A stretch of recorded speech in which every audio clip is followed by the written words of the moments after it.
The slogan, "The medium is the message," was coined by Marshall McLuhan, but I applied it to street art. The idea that you're willing to go out there and take a risk and express yourself in public space that should be open to every single taxpayer. It should be a venue for expression, but it's not. You can be arrested for it.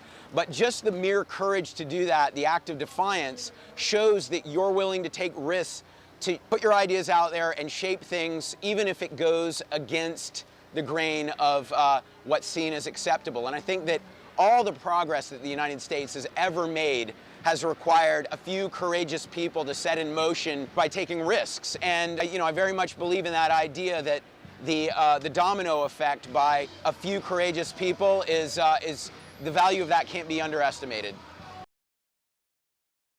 Right now, in the Washington, D.C. bubble, the conversation is about the interests of the few very powerful people.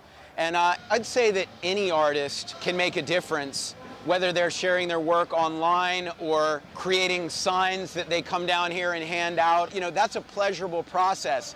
Arguing about issues can have its benefits, but the therapy of making art that actually is the sugar that helps the medicine go down, I think is another way that sometimes isn't valued as much as it should be. I think that Wall Street reform was an opportunity that was squandered. The bailout was really disappointing, but I think there's still time for another round of that to happen. And the people want it. I think that the public needs to continue pushing for those ideas of the playing field being leveled. And there's so many different ways that that can happen. And I think that if the public continues to demonstrate that they will not rest until it does happen, it will. It's a democracy, at least partially. The idea that corporations are people, the Citizens Unite Supreme Court decision, that was one of the biggest blunders, I think, in our history. So I think that campaign finance reform would maybe keep the politicians thinking about their constituency rather than the powerful few.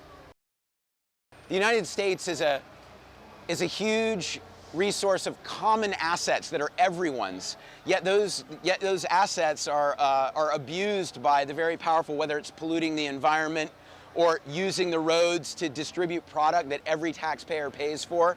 That the average person doesn't benefit from all that, and the people, the corporate people affect the legislation. Wall Street, obviously, is a big issue here, but it's broader than that. But I'm just trying to make some images and support a movement that I think calls out the injustice, and hopefully the powers that be will listen.